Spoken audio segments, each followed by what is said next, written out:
Hello বন্ধুরা, কেমন আছো? আশা করি ভালো আছো, সুস্থ আছো। আমি অপবিতা। আজকে তোমাদের সাথে শেয়ার করব গিলেমেটের তরকারি। তো দেখো কিভাবে বানাই। এখানে আমি গিলেমেটেগুলো কেটে নিয়ে ভালোভাবে কিন্তু এখানে ধুয়ে পরিষ্কার করে নিয়েছি। আর এবার তোমাদের সাথে শেয়ার করব। তো দেখো এখানে কিন্তু অনেক তেল চর্বিও আছে তার সাথে। এবার দেখো এখানে আমি ডুমো ডুমো করে আলুগুলো কেটে পরিষ্কার করে ধুয়ে নিয়ে নিয়েছি। আর এখানে পেঁয়াজ আর ভাজা লঙ্কা বাটা আছে। আর এখানে নিয়ে নিয়েছি আদা বাটা, রসুন বাটা, কাঁচা লঙ্কা, পেঁয়াজ সব কেটে কুটে পরিষ্কার করে নিয়ে নিয়েছি। এবারে মশলাগুলো দেওয়ার পালা। চলো কি কি মশলা দিই তোমাদের সাথে শেয়ার করে দিচ্ছি। আর এই ভালোভাবে পরিষ্কার করে নিয়েছি। তোমরা যারা না খেতে পছন্দ করো বা এইভাবে যারা বানিয়ে খাও আমাকে কমেন্টে অবশ্যই জানিও। আর এগুলো কিন্তু খুব নরম সফট, আমি জানি না এগুলোকে কি বলে। তো যাই হোক, এগুলো কিন্তু আমার খেতেও খুব ভালো লাগে। তো প্রথমে যেটা দিয়ে দিচ্ছি পেঁয়াজ আর ভাজা লঙ্কা পেস্ট। এখানে আমি 3টে পেঁয়াজ বেটে নিয়েছি আর 2টো শুকনো লঙ্কা বেটে এখানে পেস্ট করে নিয়েছি। তোমরা চাইলে শুকনো লঙ্কাটা অ্যাভয়েড করতে পারো। এখানে রসুন আর কাঁচা লঙ্কা বেটে নিয়েছি। তোমরা চাইলে ঝাল পরিমাণটা একটু কমিয়ে দিতে পারো। এখানে আমি একটা রসুন আর দুটো দুটো হচ্ছে কাঁচা লঙ্কা বেটে নিয়েছিলাম। আর দিয়ে দিয়েছিলাম আদা বাটা 2 চামচের মতো, দিয়ে দিচ্ছি একটা কাঁচা লঙ্কা চেরা, দিয়ে দিচ্ছি পরিমাণ মতো লবণ। তারপরে দিয়ে দিলাম এখানে হলুদের গুঁড়ো পরিমাণ মতো, দিয়ে দিচ্ছি লঙ্কা গুঁড়ো। তারপর এখানে দিয়ে দিচ্ছি জিরে গুঁড়ো, ধনে গুঁড়ো আর একটু 1 চামচের মতো, যেটা সিক্রেটলি দিয়ে দেবো ঘি।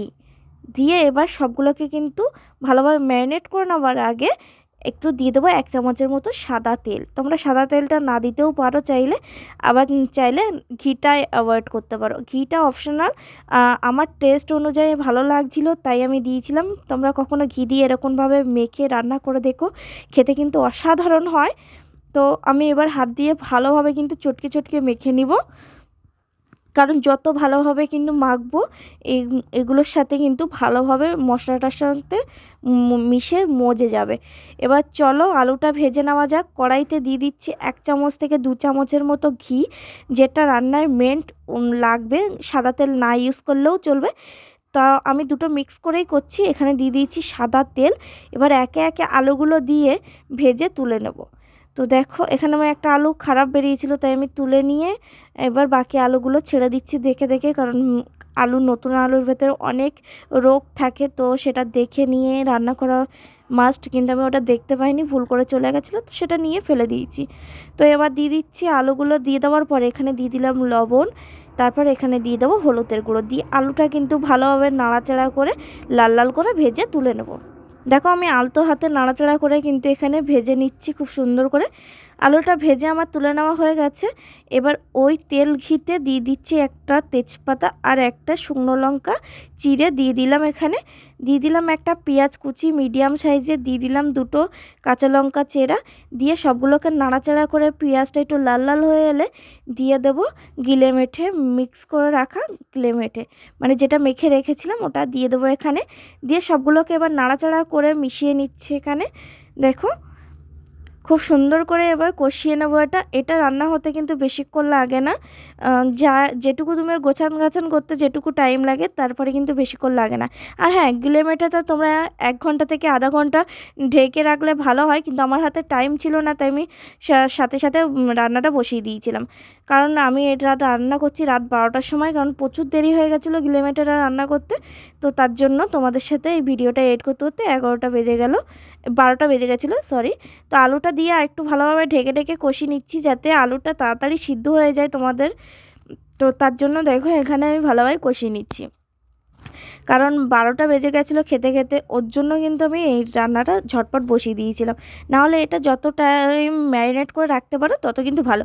দেখো অনেকটাই কষে কষে এসছে। এবার এতে দিয়ে দেবো সস। আমি এখানে একটা টমেটো সস দিয়ে দিয়েছি আর একটা চিলি সস দিয়ে দিয়েছি। তোমরা চাইলে সসের বদলে টমেটোও ইউজ করতে পারো। আমার কাছে টমেটো ছিল না, তাই আমি সস ইউজ করে দিয়েছি।